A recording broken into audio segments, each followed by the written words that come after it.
News express ಸುದ್ದಿಗಳನ್ನು ನೋಡೋಣ. ಮಂಡ್ಯ ಸಂಸದೆ ಸುಮಲತಾ ಅಂಬರೀಶ್ ನಡೆ ಇನ್ನೂ ಕೂಡ ನಿಗೂಢ. ಬೆಂಬಲಿಗರ ಎದುರು ಮಂಡ್ಯ ಬಿಟ್ಟು ಹೋಗೋದಿಲ್ಲ ಅಂತ ರೆಬಲ್ ಲೇಡಿ. ಏಪ್ರಿಲ್ 3ರ ಡೆಡ್ಲೈನ್ ಬಂಡಾಯವೋ ಅಥವಾ ಬೆಂಬಲವೋ ಅನ್ನೋದು ಮತ್ತಷ್ಟು ಕುತೂಹಲ. ಇದೆಲ್ಲವನ್ನು ನೋಡೋಣ ಸುಮಲತಾ ನಡೆ ಸಸ್ಪೆನ್ಸ್ ನ್ಯೂಸ್ ಎಕ್ಸ್‌ಪ್ರೆಸ್ನಲ್ಲಿ.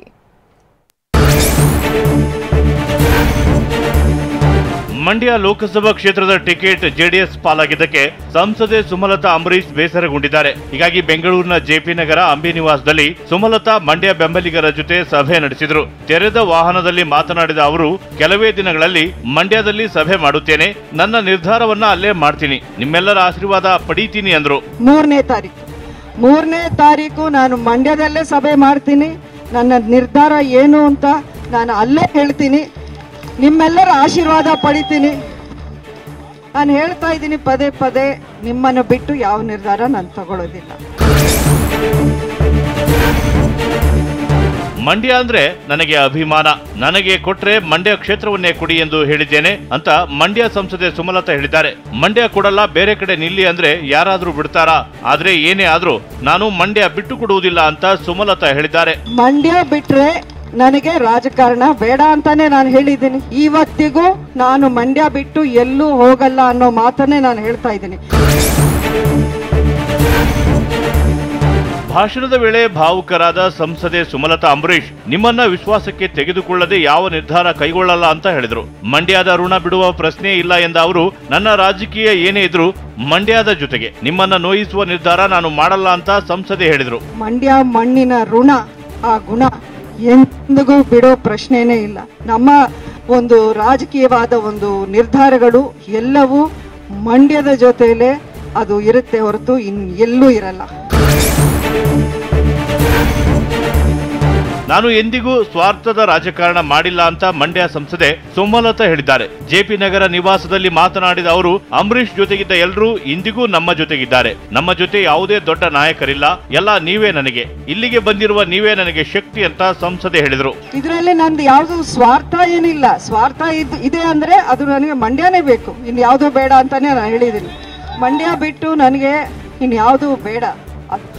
ಅವತ್ತೇ ಆಗ್ಲಿ, ಇವತ್ತು ಆಗ್ಲಿ, ನಾಳೆ ಆಗ್ಲಿ, ಮುಂದಕ್ಕೆ ನಾವಿರೋವರೆಗೂ ಆಗ್ಲಿ. ಕಳೆದ ಲೋಕಸಭೆ ಚುನಾವಣೆ ವೇಳೆ ಅಂದು ಮಂಡ್ಯದ ಜನ ಯಾವುದಕ್ಕೂ ಕೇರ್ ಮಾಡದೆ ಅಂಬರೀಶ್ ಮೇಲೆ ಪ್ರೀತಿ ಇಟ್ಟಿದ್ರು. ನನಗೆ ನೋವಾಗಿರ್ಬೋದು, ಕಷ್ಟ ಅನುಭವಿಸಿರ್ಬೋದು, ಕಣ್ಣೀರು ಹಾಕಿದ ದಿನಗಳೂ ಇವೆ ಅಂತ ಸುಮಲತಾ ಹೇಳಿದ್ರು. ನನ್ನ ಭವಿಷ್ಯ ಮಾತ್ರ ಯೋಚನೆ ಮಾಡಿ ನಾನು ತೀರ್ಮಾನ ತೆಗೆದುಕೊಳ್ಬಹುದಿತ್ತು, ಹಾಗೆ ಯೋಚನೆ ಮಾಡಿದರೆ ನನ್ನ ನಡೆ ಬೇರೆ ರೀತಿ ಇರುತ್ತಿತ್ತು ಅಂತ ಹೇಳಿದ್ರು.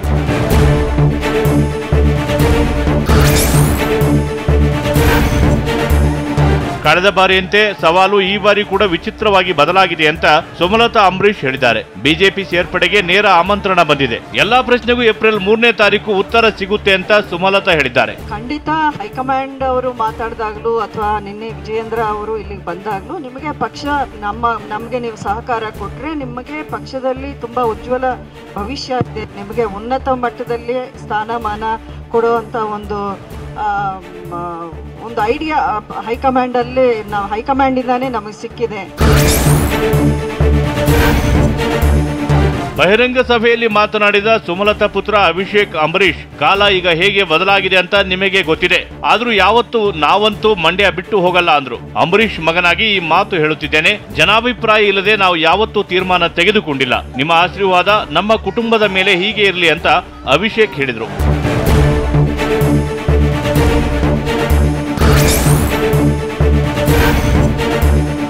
ಎರಡ್ 2024ಕ್ಕೆ ಸುಮಲತಾ ಬಿಜೆಪಿ ಅಭ್ಯರ್ಥಿ ಆಗುತ್ತಾರೆ ಎಂಬ ನಿರೀಕ್ಷೆ ಇತ್ತು. ಆದರೆ ಮೈತ್ರಿಯಾಗಿ ಕುಮಾರಸ್ವಾಮಿ ಅಭ್ಯರ್ಥಿಯಾಗಿದ್ದಾರೆ. ನಮಗೆ ನಿರಾಸೆಯಾಗಿದ್ದು ಪಕ್ಷೇತರ ಅಭ್ಯರ್ಥಿಯಾದ್ರೂ ಸರಿ, ನೀವು ಕಣದಲ್ಲಿರಿ ಅಂತ ಸುಮಲತಾ ಆಪ್ತ ಹನಕೆರೆ ಶಶಿಕುಮಾರ್ ಹೇಳಿದ್ದಾರೆ. ಬೆಂಗಳೂರಿನ ಜೆಪಿ ನಗರ ಮನೆಯಲ್ಲಿ ಬೆಂಬಲಿಗರ ಸಭೆಯಲ್ಲಿ ಮಾತನಾಡಿದ ಅವರು, ಇಲ್ಲಿರುವವರು ಅಂಬರೀಶ್ ಕುಟುಂಬ ನಂಬಿಕೊಂಡು ಬಂದಿರುವವರು, ಅಂಬರೀಶ್ ಕುಟುಂಬ ಯಾರ ಅಡಿಯಾಳಾಗಿ ಇಲ್ಲ ಅಂತ ಹೇಳಿದ್ರು.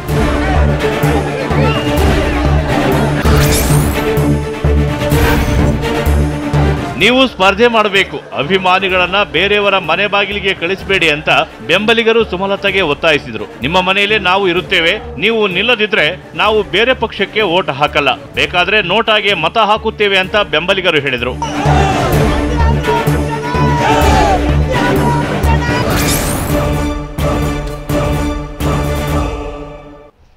ಕೋಲಾರ ಕಾಂಗ್ರೆಸ್ ಅಭ್ಯರ್ಥಿಯಾಗಿ ಕೆವಿ ಗೌತಮ್ಗೆ ಮಣೆ ಹಾಕಿದ ಹೈಕಮಾಂಡ್. ಕೋಲಾರದಲ್ಲಿ ಕೈ ಕಾರ್ಯಕರ್ತರಿಂದಲೇ ಗೋ ಬ್ಯಾಕ್ ಗೌತಮ್ ಅಭಿಯಾನ. ಇದೆಲ್ಲವನ್ನು ನೋಡೋಣ ಗೌತಮ್ಗೆ ಕೋಲಾರ ನ್ಯೂಸ್ ಎಕ್ಸ್‌ಪ್ರೆಸ್‌ನಲ್ಲಿ. ಕೋಲಾರ ಲೋಕಸಭೆ ಕ್ಷೇತ್ರದಲ್ಲಿ ಕಾಂಗ್ರೆಸ್ ಅಭ್ಯರ್ಥಿ ಯಾರು ಅನ್ನೋ ಕುತೂಹಲಕ್ಕೆ ಕೊನೆಗೂ ತೆರೆ ಬಿದ್ದಿದೆ. ಕೋಲಾರ ಅಖಾಡಕ್ಕೆ ಕೆವಿ ಗೌತಮ್ ಅಭ್ಯರ್ಥಿಯಾಗಿ ಎಐಸಿಸಿ ಕಣಕ್ಕಿಳಿಸಿದೆ. ಶಾಂತಿನಗರ ಕಾರ್ಪೊರೇಟರ್ ವಿಜಯ್ ಕುಮಾರ್ ಅವರ ಪುತ್ರ ಆಗಿರೋ ಕೆವಿ ಗೌತಮ್ಗೆ ಕಾಂಗ್ರೆಸ್ ಮಣೆ ಹಾಕಿದೆ.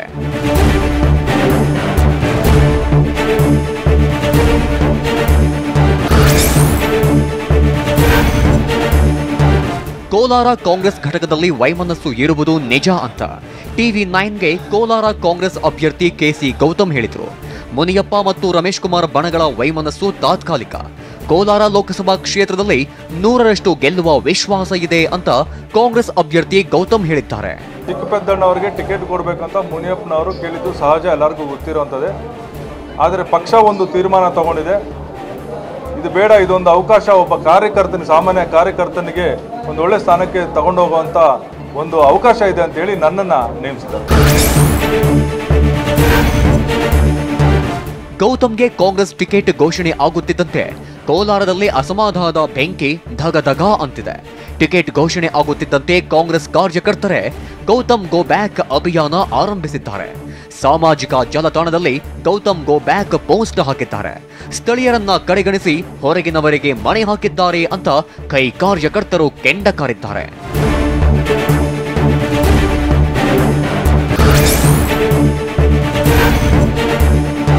ಕೆವಿ ಗೌತಮ್ಗೆ ಲೋಕಸಭೆ ಟಿಕೆಟ್ ನೀಡಿರೋ ಎಐಸಿಸಿ ಎಚ್ಚರಿಕೆಯ ಹೆಜ್ಜೆ ಇಟ್ಟಿದೆ. ಕೋಲಾರ ಲೋಕಸಭೆ ಟಿಕೆಟ್ಗೆ ಮುನಿಯಪ್ಪ ಹಾಗೂ ರಮೇಶ್ ಕುಮಾರ್ ಬಣದ ನಡುವೆ ದೊಡ್ಡ ಕದನ ನಡೆದಿತ್ತು. ಎರಡೂ ಬಣದ ಗುದ್ದಾಟ ಕಾಂಗ್ರೆಸ್ಗೆ ಬಿಸಿತುಪ್ಪವಾಗಿತ್ತು. ರಮೇಶ್ ಬಣ ಮೇಲುಗೈ ಸಾಧಿಸಿದ್ದು ಮುನಿಯಪ್ಪಗೆ ಬಿಗ್ ಶಾಕ್ ಆಗಿದೆ.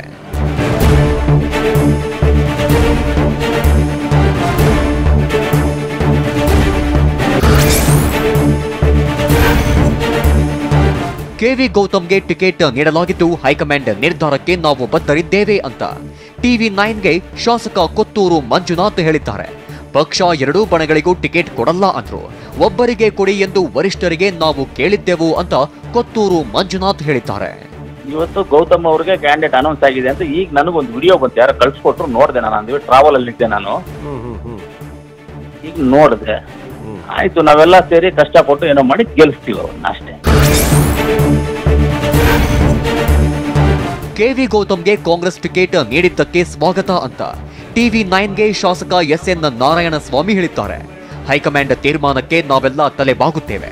ಅಭ್ಯರ್ಥಿ ಕೆವಿ ಗೌತಮ್ ಅವರನ್ನ ಗೆಲ್ಲಿಸಲು ನಾವೆಲ್ಲ ಕೆಲಸ ಮಾಡ್ತೇವೆ ಅಂತ ಬಂಗಾರಪೇಟೆ ಶಾಸಕ SN ನಾರಾಯಣ ಸ್ವಾಮಿ ಹೇಳಿದ್ದಾರೆ. ಹೈಕಮಾಂಡ್ ತೀರ್ಮಾನ ಮಾಡಿದೆ, ಹೈಕಮಾಂಡ್ ತೀರ್ಮಾನಕ್ಕೆ ನಾವು ತಲೆ ಬಾಗಲೇಬೇಕು. ಖಂಡಿತ ಹೈಕಮಾಂಡ್ ಯಾರೇ ಕ್ಯಾಂಡಿಡೇಟ್ ಗೌತಮ್ ಕೊಟ್ಟಿದ್ದಾರೆ ಅವ್ರ ಕೆಲಸ ಮಾಡ್ತೀವಿ ಸರ್. ಕೋಲಾರದಲ್ಲಿ ಕೆವಿ ಗೌತಮ್ಗೆ ಟಿಕೆಟ್ ನೀಡಲಾಗಿದ್ದು ಉಭಯ ಬಣಗಳಿಗೂ DCMDK ಖಡಕ್ ಎಚ್ಚರಿಕೆ ನೀಡಿದ್ದಾರೆ. ಗುಂಪು ರಾಜಕಾರಣ ನಮ್ಮಲ್ಲಿ ಇಲ್ಲ. ಪಕ್ಷದಲ್ಲಿ ಶಿಸ್ತು ಬಹಳ ಮುಖ್ಯ. ಯಾರೇ ಶಿಸ್ತು ಉಲ್ಲಂಘಿಸಿದ್ರೂ ಕ್ರಮ ಕೈಗೊಳ್ಳುತ್ತೇವೆ ಅಂತ DCMDK ಹೇಳಿದ್ದಾರೆ. ಶಿಸ್ತು ಇಸ್ ಮೋರ್ ಇಂಪಾರ್ಟೆಂಟ್. ಸೀಟ್ ಗೆಲ್ಲೋದು ಬಿಡೋದು ನೆಕ್ಸ್ಟ್ ಪಾಯಿಂಟ್. ನಾವು ಏನೋ ಒಂದು ತೀರ್ಮಾನ ಮಾಡಿದ್ದು, that is a different question. But ಈ ತರ ಡಿಸಿಪ್ಲಿನ್ ಹೆಚ್ಚು ಕಮ್ಮಿ ಆಯ್ತು ಅಂದ್ರೆ we will not spare any one of them. KV Gautam ಪಕ್ಷದ ಸಾಮಾನ್ಯ ಕಾರ್ಯಕರ್ತ. ಹೊಸ ಮುಖಕ್ಕೆ ಅವಕಾಶ ನೀಡಲಾಗಿದೆ ಅಂತ DCMDK ಹೇಳಿದ್ದಾರೆ. ಮುನಿಯಪ್ಪ, ರಮೇಶ್ ಕುಮಾರ್ ಜೊತೆ ಚರ್ಚಿಸಿದ್ದೇನೆ. ಯಾರೇ ಆದರೂ ಲಕ್ಷ್ಮಣ ರೇಖೆ ದಾಟಲು ಸಾಧ್ಯವಿಲ್ಲ. ಯಾವ ಒಳ ಏಟಿಲ್ಲದೆ ಅಭ್ಯರ್ಥಿ ಗೆಲ್ಲಿಸಲು ಕೆಲಸ ಮಾಡ್ತಾರೆ ಅಂತ DCMDK ಸ್ಪಷ್ಟಪಡಿಸಿದ್ರು. ಎರಡು ಗುಂಪಿಗೂ ನಾವು ಅವಕಾಶ ಕೊಡೋದಿಲ್ಲ. ಗುಂಪು ರಾಜಕಾರಣ ಇಲ್ಲಿಲ್ಲ.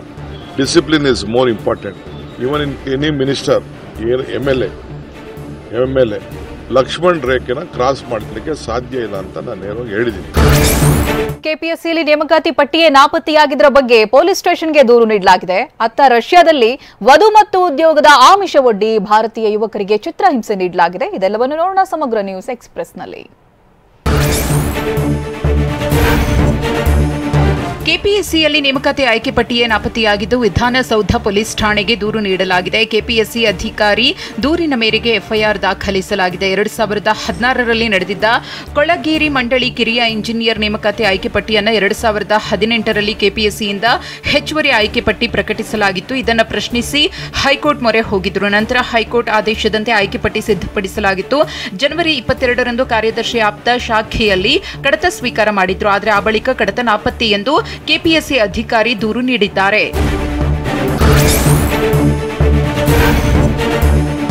ಬೆಂಗಳೂರಿನಲ್ಲಿ ಬಿಲ್ಡರ್ಗಳಿಗೆ ಐಟಿ ಅಧಿಕಾರಿಗಳು ಬಿಗ್ ಶಾಕ್ ಕೊಟ್ಟಿದ್ದಾರೆ. ರಾಜಧಾನಿಯ 20ಕ್ಕೂ ಹೆಚ್ಚು ಕಡೆ ಬಿಲ್ಡರ್ಗಳ ಮನೆ ಮತ್ತು ಕಚೇರಿಗಳ ಮೇಲೆ ದಾಳಿ ನಡೆಸಿದ್ದಾರೆ. ಕೆಆರ್ಪುರಂ, ಕೊಡಿಗೆಹಳ್ಳಿ ಸೇರಿ ಹಲವೆಡೆ ಐಟಿ ಅಧಿಕಾರಿಗಳು ಕಡತ ಪರಿಶೀಲಿಸಿದ್ರು.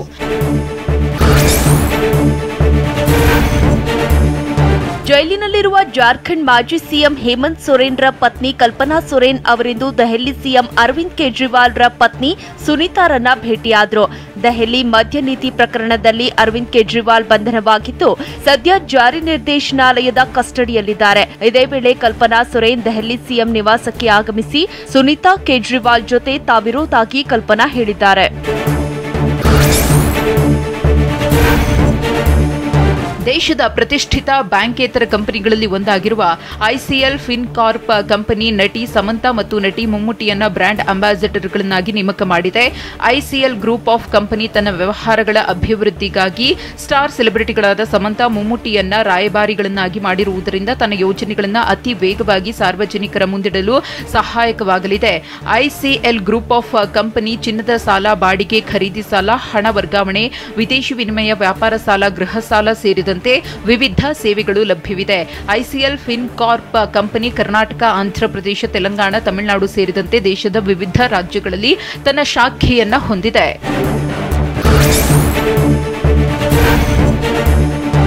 ಗ್ಯಾಂಗ್ಸ್ಟರ್ ಕಮ್ ರಾಜಕಾರಣಿ ಮುಖ್ತಾರ್ ಅನ್ಸಾರಿ ಅಂತ್ಯಕ್ರಿಯೆ ಯುಪಿ ಗಾಜಿಪುರದಲ್ಲಿ ನಡೆದಿದೆ. ಅಂತ್ಯಕ್ರಿಯೆಯ ವಿಧಿವಿಧಾನದ ವೇಳೆ ಮೃತ ಅನ್ಸಾರಿ ಬೆಂಬಲಿಗರು ಸ್ಮಶಾನದೊಳಗೆ ಪ್ರವೇಶಿಸಲು ಬ್ಯಾರಿಕೇಡ್ಗಳನ್ನು ಮುರಿದು ಒಳನುಗ್ಗಿದ್ದಾರೆ. ಇದರಿಂದ ಪರಿಸ್ಥಿತಿ ತಿಳಿಯಾಗಿಸಲು ಪೊಲೀಸರು ಹರಸಾಹಸ ಪಟ್ಟರು. ಜಿಲ್ಲಾಧಿಕಾರಿ ಮತ್ತು ಎಸ್ಪಿ ಸೇರಿದಂತೆ ಹಿರಿಯ ಅಧಿಕಾರಿಗಳೇ ನಿನ್ನೆಯಿಂದಲೇ ಸ್ಥಳದಲ್ಲೇ ಬೀಡು ಬಿಟ್ಟರು. ಇದರ ಮಧ್ಯೆಯೂ ಗೊಂದಲದಿಂದಾಗಿ ಅನ್ಸಾರಿ ಅಭಿಮಾನಿಗಳಲ್ಲಿ ಗೊಂದಲ ಉಂಟಾಗಿತ್ತು.